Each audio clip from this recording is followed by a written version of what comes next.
윤석열 당선인이 잠시 후에 2차 내각 인선을 발표합니다. 통일부 장관 후보자에 현재 인수위원회 부위원장을 맡고 있는 국민의힘 권영세 의원이 내정된 것으로 확인됐고, 법무부 장관 후보에는 당선인의 측근 한동훈 검사장이 내정된 것으로 전해졌습니다. 자세한 내용 취재기자 연결합니다. 엄윤주 기자. 네, 서울 삼청동 인수위원회입니다. 네, 2차 내각 인선 곧 발표되죠. 네, 윤석열 당선인이 조금 뒤 오후 2시 2차 내각 인선을 직접 발표합니다. 현재 장관 후보자 지명을 앞둔 부처는 법무부와 행정안전부 등 총 10개인데요. 윤석열 당선인 측 관계자는 YTN과의 통화에서 법무부와 통일부, 교육부 인선을 두고 어젯밤까지 막판 조율 작업을 벌였다고 말했습니다. 우선 윤 당선인 측은 행안부와 법무부의 정치인 출신 장관을 배제하겠다는 원칙을 고수하고 있습니다. 이에 따라 법무부에는 윤 당선인의 검사 시절 최측근인 한동훈 검사장이 내정된 것으로 전해졌습니다. 외교부 장관으로는 박진 국민의힘 의원이, 통일부 장관에는 권영세 의원이 내정됐는데요. 또 해수부 장관으로는 이현승 전 한국해양교통안전공단 이사장과 조승환 전 해양수산과학기술진흥원장 등이 후보군으로 언급됩니다. 윤 당선인을 가까운 거리에서 함께할 비서실장과 정무수석도 오늘 발표됩니다. 비서실장 후보로는 김대기 전 이명박 정부 청와대 정책실장이 사실상 내정된 것으로 알려졌습니다. 네, 이런 가운데 윤석열 당선인 측과 안철수 인수위원장 측 간에 새 정부 내각 인선을 둘러싸고 불협화음이 커지고 있죠.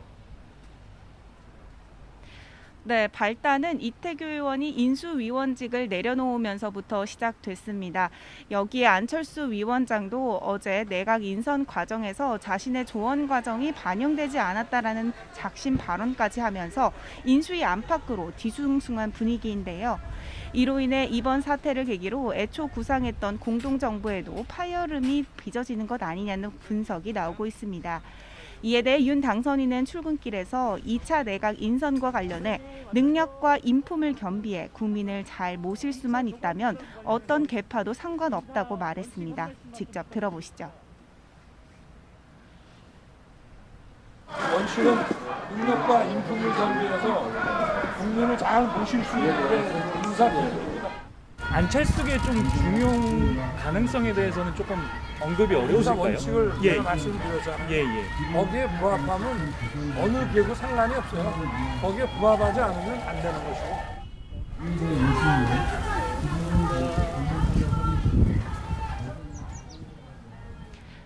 여기에 배현진 대변인도 이 브리핑을 통해 이태규 의원 사태가 안철수의 인사 배제에 따른 것이 아니냐는 질문에 사실이 아니라고 거듭 일축했습니다. 그러면서 공동정부를 구성해 함께 나가겠다는 인수위 기조는 변함이 없다고 강조했습니다. 이런 상황에서 앞으로 남은 10개 부처 장관 후보자 가운데 이른바 안철수계 인사가 얼마나 포함될지 최대 변수로 부상했습니다. 다만 여기에서도 안 위원장이 추천한 인사들이 많이 받아들여지지 않은 것으로 전해지는데요. 인사 문제가 원만히 해결되지 않을 경우 공동정부뿐만 아니라 향후 국민의힘과 국민의당의 합당에도 악영향을 끼칠 수 있어 예의주시하고 있습니다. 지금까지 서울 삼청동에서 YTN 엄윤주입니다.